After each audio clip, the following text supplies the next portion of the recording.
The drinker's mindset, the all too familiar trap that we find ourselves stuck in and unable to get out of. But why does this happen? And does it only happen when we drink? Does it stop when we quit drinking? Is it a flaw in our mind and our body that we've had kind of forever? Or is this something isolated to the fact that you're drinking? Well, today that's what we're going to talk about, and we're going to talk about how to get out of the rat race of the drinker's mindset and what the drinker's mindset is like so that you can understand how to start living a new way without having those old thoughts, those old ideas, and those cravings to drink plaguing you everywhere you go. Yes, ladies and gentlemen, there is a solution to this mindset, but it's not what you'd think. When I was trying to get sober, I had this mindset that was beating me into the ground every single day. It seemed no matter where I turned, I couldn't get out of it. I went to therapists. I read books. I sought self-help counselors. I did just about everything I thought I could do, and nothing seemed to work. However, the most unlikely solution ended up being the one that I was kind of unable to accept because I thought it was too simplistic. I thought it was too easy. After spending all this money and this time on all these great ideas, could the answer be right in front of my nose the entire time? Well, let's talk about that, and we're going to talk about the drinker's mindset. So, Terry, how you doing today? I'm doing all right. Hey, you guys let me know if my audio's okay. We were having some issues here, and I'm doing good. Good day to be sober, and I am not in that drinker's mindset anymore, but, I can easily get back into it if I stop working some sort of a sobriety program. So, yeah. When did you first notice that you had the drinker's mindset, and when did that come in? What was it like for you? Because I know everyone's a little bit different, but what was it like for you? Well, I don't think I really realized that I had a drinker's mindset until after I got sober. But, the making of the drinker's mindset started from the early days of drinking.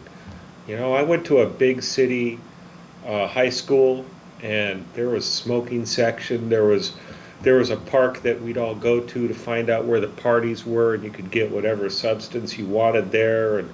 And the whole trip, and our whole goal in high school was to try and find somebody that could buy us beer or whatever. And then I went to a college that was in a fraternity where, drinking was. We had a beer vending machine in the place. I mean, that's how predominant drinking was there. And going on and moved down to California, and in California, living in the wine country, it's just part of what you do. You go to the wineries, and it was that developed a drinking mindset. It was like fun drinking, and that's what started to really develop that mindset. And I just associated anything that was a good time with drinking. Go to concerts, you drink. You go out to eat, you drink. Whatever you do, you drink when you do it, and that just made me start to subconsciously think that drinking was the answer for happiness. And in reality, it's not. There's nothing good about it. For some that can drink without the consequences, yeah, maybe it helps them relax a little bit. But really, technically speaking, there's no benefits to drinking whatsoever. So eventually, I was able to get sober, and I started to realize the damage that the alcohol was doing to me, and I had to change my entire mindset away from that drinking mindset. It wasn't something that I could do right away, but it was something I had to work on every day.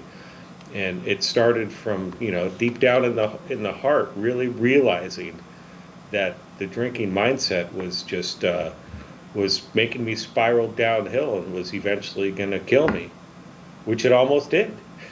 So, yeah. Absolutely.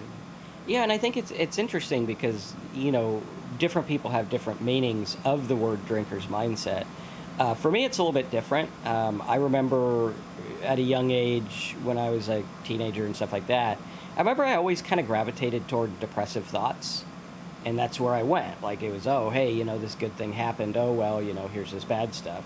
Or, hey, this is going on. Well, that's going to be bad. And everything gravitated towards depression and darkness and sadness and, a bad place. And so I remember carrying that with me throughout adulthood. However, I had my kids and stuff, so there's a lot to be happy about, and I kind of ignored it for a while. But as I started drinking, that crept in, and there's explanations for it. It could be because growing up in an abusive environment, growing up with whatever it is, bullying, all this kind of stuff that went on. Um, you can have those explanations, but either way, it doesn't matter where it came from. The issue is it's here now, and what do we do with it? Then, when I got into drinking, I found out that it was almost as if those thoughts came automatically, and I no longer had control over them. I was the kind of guy where, I could be the life of the party when I drank, but really what I really wanted to do was go sit in the corner and cry myself a river. That's what I really wanted to do, but I was the life of the party because people were there, and that's what I did. Although sometimes, even at the life of the party, I would turn into a crying guy in the corner.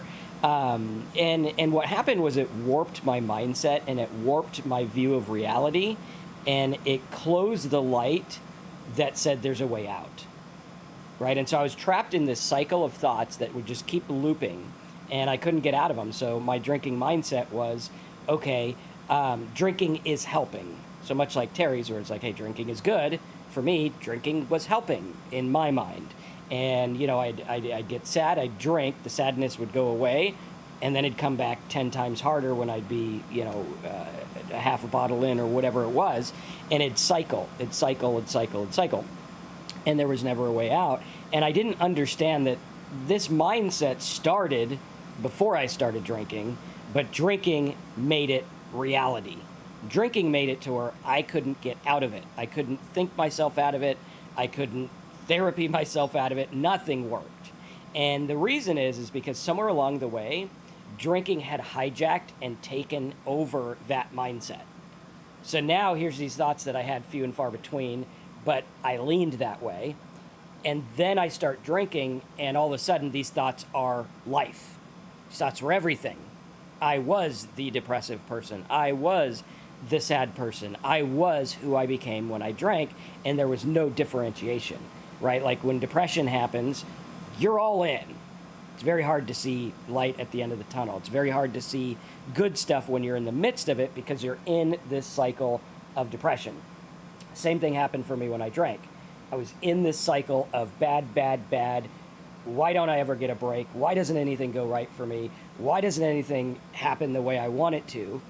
And I couldn't see a way out. Now, when you took alcohol away from me for a month or 2 months, instantly, it was like I started to see a way out, which means alcohol had hijacked my mindset. And when we understand that the drinker's mindset comes from drinking, okay, this is a change, this is a game changer. Because people say, oh, I got the drinking mindset. Like Marcus said, he had it since he was a kid. We don't know what to do with it, therefore drinking does some way help. But once we understand the drinking mindset is now because of drinking, when you get out of that fog, you see, hey, wait a minute, that was all made up by drinking. This stuff doesn't actually exist. Then life starts to get better, but you have to get drinking off the table for that to work. So, well, I had what you were saying. I kind of had a question. Was while you were drinking, did the drinking was it a seemingly I'm trying to figure out the right word. Sorry, I'm stumbling all over my words. That's all right. But did it seem like it was a solution to you Yes. while you were drinking? Absolutely. Yeah. Okay. It wasn't. I knew it wasn't helping, but it's the best I had. Right. Like I didn't know a better way to deal with it. I had the thoughts, and it was either shut them off, which you think that drinking shuts your thoughts off, but it doesn't. Right. It doesn't. Drinking is not a substitute for meditation, contrary to what every alcoholic thinks. But yes, I thought this was the solution. I thought it was helping, when in fact it was doing the absolute opposite. Absolutely. And for those of you watching, maybe you guys can relate to what Marcus is talking about the drinking mindset, and maybe you can relate to mine. We kind of had slightly different drinking mindsets. For him, it was a little bit of a solution. And for me, it did become a solution towards the end, because in the end, I was starting to get desperate to get out of my feelings and to try and avoid the consequences that I was causing by my drinking. And but through most of my drinking career, I guess I could call it, it was just a way to have fun. It was, I guess I could say it's a solution, but really it was part of life. It was part of having fun. It was just part of everything. And there's just a slight difference. And so, the alcoholism and dependency on alcohol can affect us differently. But really, for both Marcus and I, the solution is pretty much the same. And that's getting out of that mindset and starting to get into that sober mindset, which is super important for me to try and stay into. And understand that I can fall back into that damaging mindset at any time. And I just have to be aware of that on a consistent basis. So, yeah. Cool. All right. We are trying our new format. I think we're trying our new format this week, aren't we? Sure. Okay. Yeah. We're going to test out a 30-minute show this week and see how that goes for the algorithm and the timing and everything like that. Also, we do want to talk to you guys if this stuff is resonating with you and you want a place where you can go and hear the thoughts of other alcoholics who've kind of been through the ringer and gone through it. We've set up a program over at talksober.com. You can go to talksober.com and click this big yellow button. You go ahead and sign up there. It's less than $1 a day. You get a whole bunch of letters, a whole bunch of videos, PDFs, worksheets. It's kind of like a 30-day sobriety plan. Again, Terry and I are not doctors. This is just what I wish I had back when I was getting sober, because I found that a lot of the communities didn't answer the questions that I had about my drinking. There's the solutions, which is, go to a meeting or don't drink or replace your habit with something, or whatever it is, didn't work for me because I didn't understand that I had to know what was causing the issues. I had to know. And knowing that was key, because once I knew that the issue was the alcohol, now it's time to put that fire out and deal with that. And that's what this course talks about over at talksober.com. Click the yellow button. You can sign up and get all that stuff there as well. Yes, indeed. And you go to talksober.com, check it out. There's a couple of free things in there. There's one tab, should I go to rehab? You can take a Am I an Alcoholic self-quiz, and that might give you an idea. It's not telling you if you are or are not indeed, but it will give you an idea and start to get you along that thought process of whether you think you need some help or not. Mm-hmm. So check it out. Absolutely. Karen says alcohol kills the pain of the wrong diet and mistakes in the past. Yeah, I agree. I think a lot of it is not understanding your body, because unfortunately in our culture, it's like whatever advertiser screams the loudest, that's what you're supposed to buy and eat, rather than like having a balanced diet. And I'm learning now the importance of diet. Like when I got sober, I didn't realize I had a blood sugar problem, even though I had one when I was a kid. I didn't realize it was part of it. I was overcompensating for not having enough sugar, not eating the right way, and not understanding what's going on. And now that I'm able to correct that, it makes sobriety a lot easier, because it's like, okay, now I am able to eat some things that make me feel good. And I find out, like, instead of a bag of sour Skittles and some chips, have some fruit, and you'll feel better instantly. Or like today, I had a arugula omelet, which is actually surprisingly good. I thought it was going to taste like Popeye's foot, but it actually tastes pretty good, and I feel great after having stuff like that. So that's a big part. I think Terry and I can start putting more diet stuff in the course as well, to help you understand what works for us. Obviously, talk to a doctor before doing anything, because doctors went to school. Me and Terry, we didn't go to very much school, so you gotta pay attention to that. Went to the school of hard knocks. Arugula has a nice spicy flavor to it, so yeah, it's a good green. Definitely. I did find out one downside to eating really healthy.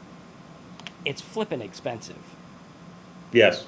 Yeah. I'm like, wow, my grocery bill like almost doubled But you know. Well, I won't say the name of the membership big box store, but that's where they have good prices on organic and real Okay, I foods. was now. Do you have to buy like the entire forest or? No, some things you do have. Yeah, it Okay. does take a little learning to learn how much you could go through, and definitely, I do most of my shopping there, and usually the meals, each little thing lasts 2 days. So as long as you're Okay. okay eating the same thing for a couple of days, it's All okay. right. Yeah, Some things, yeah, you just have to buy too much, like rice. I I have don't need a a 50-pound bag of rice. yeah, exactly. Well, I do have a grocery store addiction where like I go to the store to get an apple and I walk out with a cart full of stuff every time. I'm like, I'm not going to do it this time, but you know, I like to cook, so I like to have stuff on hand. But Costco, I mean, I can't. I look at a Costco and it charges me $1,000. I'm just like, there it Yeah. is. Oh, there it is. It just comes out of your account. I think when Oh I look yeah, at it. yeah. Well, you don't go So, down that first row where yeah, there's not food. You just go right past it because otherwise you'll end up with a TV you don't need and a washer and dryer and all exactly. that stuff. But back to our topic. Yes. You know, one other thing you were mentioning was when you stopped drinking, like for a month or whatever, and you started to realize the that that you were how to get out of that drinking mindset. Now, was this conscious? Was it subconscious? You know, you because you went back to drinking. It took a lot more than that to get you to stop drinking, Mhm. than just realizing. And that's something that I think a lot of people have trouble with is they're struggling to quit drinking. And I was the same way, struggling to quit drinking. And so I'd quit for a little bit. I was never able to last a month or anything like that, but I'd quit drinking a little bit. I'd start to see the light, I guess. I'd Mhm. start to feel better, but then that mind would take over, and I'd be like, maybe I can do a drink or two. I'd be okay. And then, of course, back to full blown, you know. I think that's the key is that you had the inch of a drink or two. When I came out of rehab the first time after mental hospitals and, end of life attempts and all kinds of craziness, um, I was afraid that I might drink, but it was off the table. Does that make sense? Like I was afraid, oh shit, what if I do drink? But on the same vein, I'm not going to drink. I can't drink. This is not going to work for me anymore. So I think if I had a glimmer of like, it's a Bud Light 55. I mean, you see them they come in a gray box. If beer comes in a gray box, it's not even really beer, right? That was a joke for those that are taking me seriously. Um, but Bud 55 was literally point 0.2 or is 2% alcohol, and I mean, literally, you are going to be completely full before you get drunk on those. So maybe that's not bad, but that's still a way out. Even though I talk on this channel about how now, 7 years sober, I do enjoy a non alcoholic beer, in the beginning, that would have been the death of me. It would have been. I know for a fact that if I tried that at 6 months sober, it would have been difficult because I had to have it off, out of sight, out of mind, nothing. Don't even cook with wine. Don't even look at it. We didn't have it in the house. It had to be completely off the table.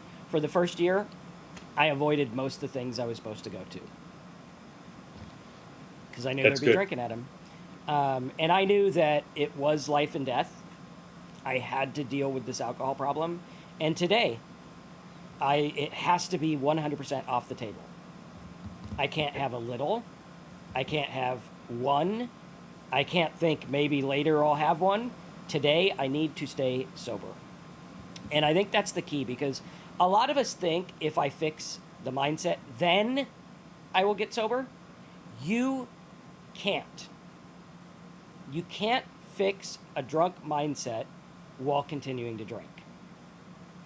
It's not going to happen, right? It will not happen because it's tweaking your mind in a way that you can't even see coming, and you can't even see your way out of because you're drinking, right? It's like if you try to tell a depressed person to be happy, they're going to look at you like you're crazy because they don't know happiness in their current mindset.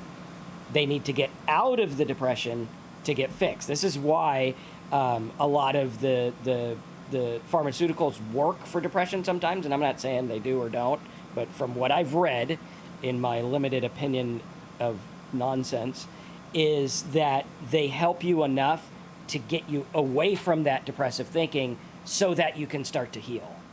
And that's what we're talking about with alcohol. Only luckily with us, it really oftentimes with most of us, obviously check with a doctor, but with most of us, it comes down to just getting away from alcohol. But we don't realize it because it's our security blanket. It helps us. It seems to fix things, and it's the best we got right now. But I'm telling you, it's a total, you have to get it off the table. It's a game changer. And all the things I thought I was going to have to deal with, the mindsets and stuff, was like, okay, I thought it was going to be a big, giant mountain of work to do, and it wasn't. Like, literally just fell off the wayside. Yeah, that was what I had to do too. And I got out of rehab and I thought alcohol was off the table, but after a couple of weeks, it wasn't. And I was right back into it.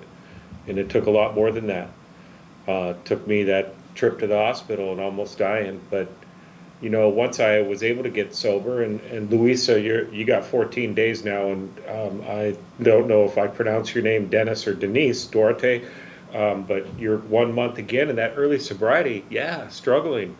And it's tough because you still have that mindset, even if it's a little bit better. And you probably have days where in this last 14 days where you've woken up and you're okay. And it's going to come and go. For me, in that early sobriety, I kind of had to get busy, and at the same time, I had to rest because I was pretty sick. There was a lot to recover from, but I had to get busy as far as my mind went. I had to talk to other sober alcoholics. I had to think about things that are going well in my life. I still had a place to live. Okay, and I had my dog. That's kind of all I really had. But that's what I had. I'd lost everything else, but I focused on those things I still had. I was grateful for them. I still try to be grateful for things every day. And I started to get busy going. I went to meetings. I went to the hospital, group classes. And I started, as soon as I was able to, I started to walk, hike, bicycle, the things I like to do. That may not be things that other people want to do right now, or especially in early sobriety, but figuring out things that you like to do. You know, maybe reading books or needlepoint, I don't know, but playing a musical instrument, whatever. You know, I actually bought a guitar and I'm still, after 7 years, trying to figure out how to play it, but still, it keeps me entertained here and there. But yeah, those are the types of things that I had to do in early sobriety, is really try to stay busy and really focus on my sobriety. I did everything I could. We have a great course for you guys here that we've already talked about that's very helpful, but whatever you do, you have to try to get into some sort of sobriety program. And there's probably good ones and there's probably bad ones, I don't know, but try everything you possibly can so that you can find something that works for you. That's the important thing. And that's what I had to do. I tried everything I could. There wasn't a lot of online courses when I got into this or got into sobriety, but I tried as much of the other stuff like the hospital and the 12-step programs and all that I could. And eventually, after I got some sobriety in me, I could start, my mind was a little bit clearer and I could start to focus on what I thought was working well for me. And then I tried to stay teachable as far as, okay, maybe this is working right now, but maybe it's not going to work in a few months, and I got to be open-minded to try something different or step it up or whatever I have to do.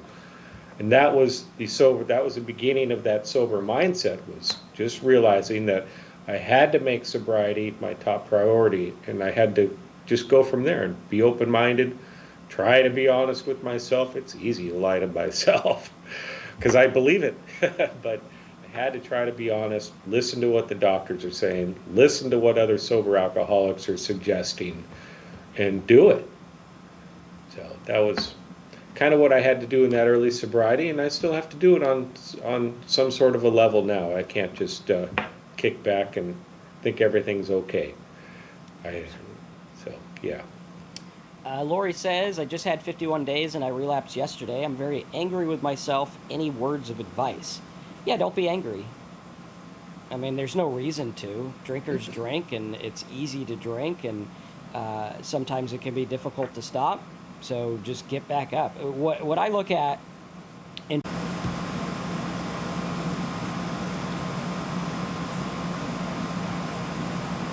Whoops, I just typed that to you probably. Okay, I think we are back. Are we back? Maybe. Yeah, I think so. we're All back. right. Are we back? We back, folks? Hey, how you guys doing? Welcome back to the show. Yeah, computer crash out of the blue. Always fun. Okay, cool. So where did we leave off? I think I was in the middle of a Drinker's thing. mindset, how to escape the trap. There we go. All right, so let's see here. Yeah, so with relapse, the key is damage control. How long do you want it to last? Oh, yeah. How bad do you want it to be? Oh, I you don't know, I want it was to going to last say long. something about that, the relapse. One thing I heard from somebody is okay, this person that he mentions it a lot when I see him, and we're talking to other alcoholics and stuff, and he had he relapsed so many times, and he was able to get sober again. And I think now the guy's got, I don't know, 10 or 15 years or something like that. But he said, as long as you're able to get back, now that's one if you're able to get back to sobriety, because some people, they never get sober again, or it does even worse to them. But when you do, if you are continuing to relapse, when you finally are able to get that a little bit of sobriety there, hang on to it, but don't think about what happened. Don't think about how many times you relapse. Don't. Yeah, it's a good idea to kind of think about what you were not doing. Maybe you were not doing enough, or you were going and hanging out with your old drinking friends or something like that. Maybe you need to change some of those things you were doing. But the key is, with the mindset, is start where you are right now. If you're sober right now, doesn't matter how many times you relapsed, you're sober right now. Start now and move forward. Move forward into your sobriety. Try and do whatever you can. One thing I always tell people is especially in the beginning, make sobriety your number one priority. For me, I drank for decades and decades. Alcohol was on my mind constantly, especially at the end. That was my top priority. So it makes sense that I had to make sobriety my top priority, to get rid of that drinking mindset. It was the most important thing for me, and that was a huge game changer for me, as well as the game changer of what Marcus had mentioned, was drinking is off the table now. So that's kind of the advice that I'd give you, and I forgot who you were. Oh, there are, Lori. So yeah, 51 days is great. You have that. That can't be taken away from you just because you drank. You had some sobriety, and you probably learned some things that were working. So do those and step it up more. Yep. So yeah. All right. And again, check out talksober.com for some resources on how to get and stay sober. Based on the way we talk, if you guys like and resonate with what we say here, I think you'll find talksober.com a great resource. Yes, indeed. All right, so should we stick to our 30-minute new format or keep going? You guys want to talk some more? Lori says, my mom's being so mean to me because of it. And I wasn't laughing about that. I was laughing about Terry. That's natural. Yeah, I mean, that's natural. People don't understand alcoholism, so they don't understand what to do. And it's, she has the right to be angry, and you have the right to not listen to it. Yep. Non-alcoholic, their thought process is, why don't you just quit? Yeah. That's what it is. Of course. And my thought process when I was in the midst of drinking was, why don't I just quit? I thought the same thing. Yeah. But I couldn't. So yeah, it's natural. Yep. And, it's just, What people are going to do is what people are going to do. The key is understanding what you want to own and what you don't want to own. Own that you chose to drink, sure. Are you every name in the book because you chose to drink? No. You're one name, probably an alcoholic. And that's what we have to look at is what do we want to own and what don't we want to own. And what do we want to take with us and what don't we want to take with us. Like people call us names or yell at us or whatever. How long do you want to carry that around? Because your mom's done yelling, but you're still carrying it around. And the question is why, and what are you going to do? And then there's you feel bad because you did relapse. You're supposed to be able to stay sober. Well, yeah, but there's a chemical component there, and under chemical components, we act differently. So I think it's very important. Words from others judging when you're stopping drinking and you do fall out of it. They're very damaging. Of course they are. It's painful. It's hurtful. But at the same time, when I had hurt people, I eventually realized that I did it. I'm the one that made the mistake. So what I had to do was start to move forward, trying not to make those mistakes. When I made those mistakes, just try to apologize for them right away.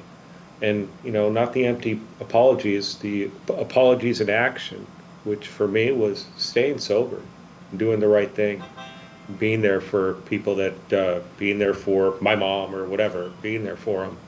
Mm-hmm. And that was really helpful. That eventually those judgments started to go away, and my true personality started to come out, and the fact that I think I'm a pretty good person now, and that started, people started to see that.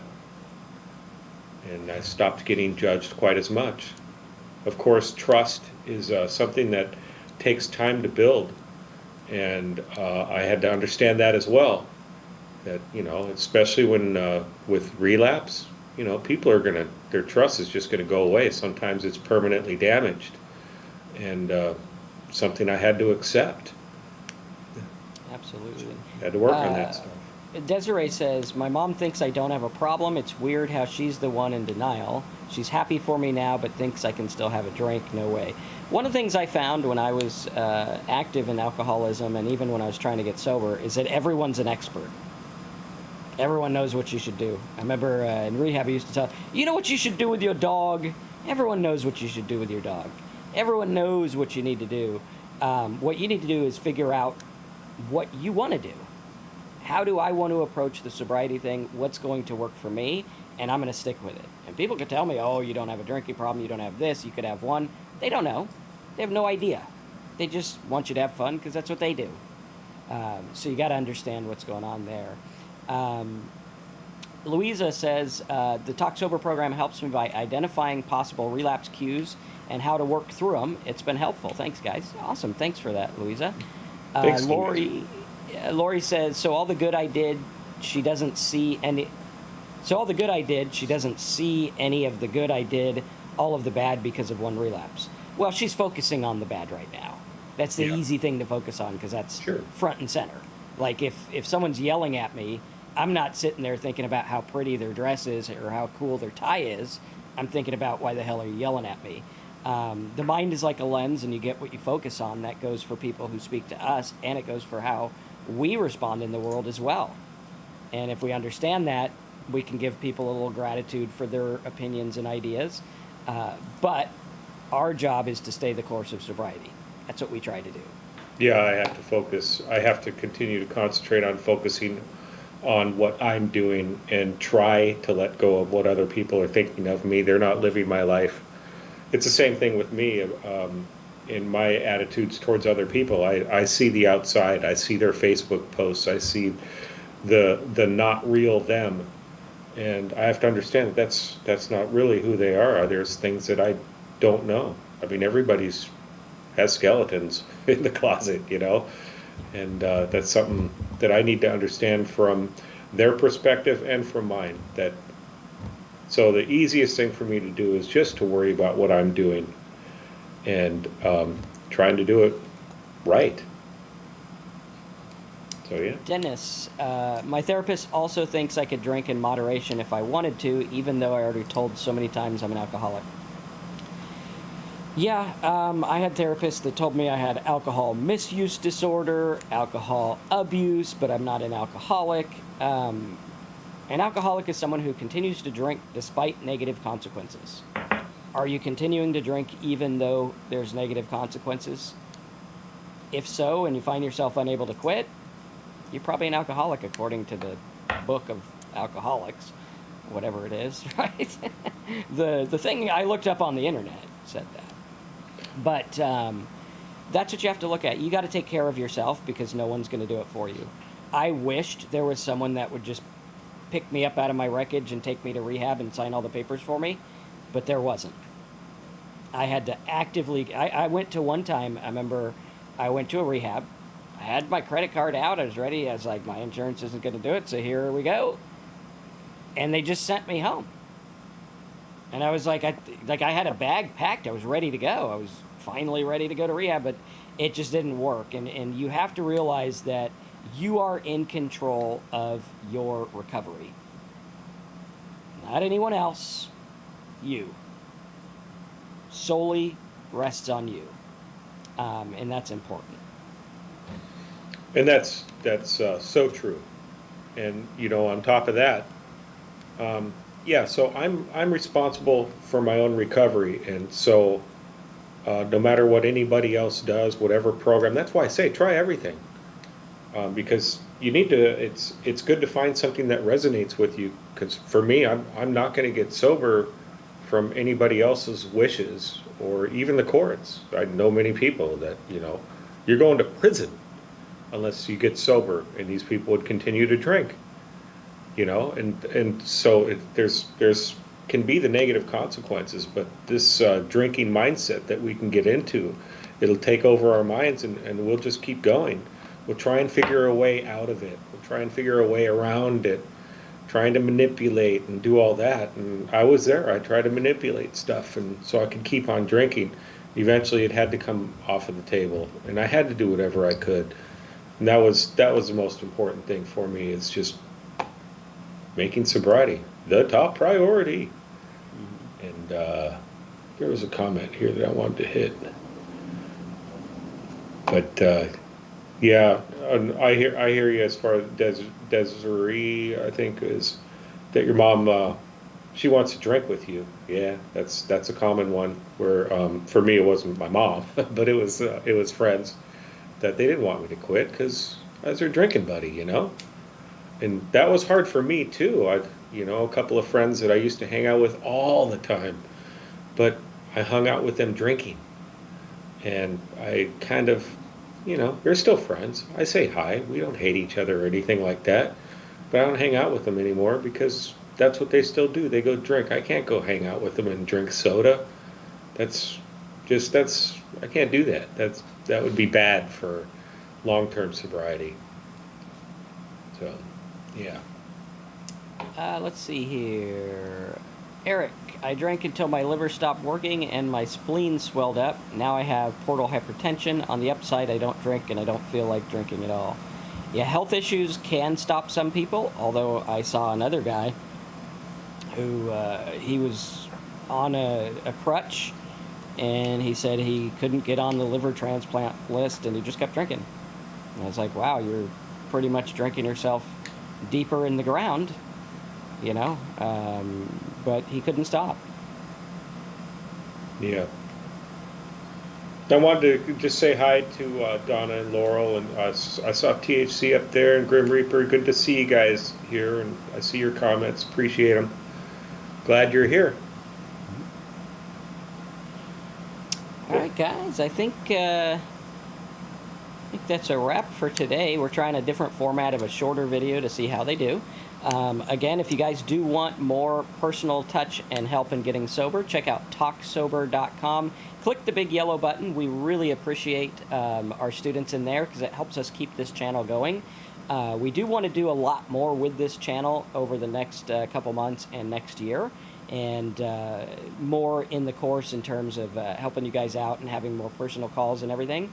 So if you want to be part of that and help out the community we have going on around stopping drinking and everything like that, go to talksober.com, right like this.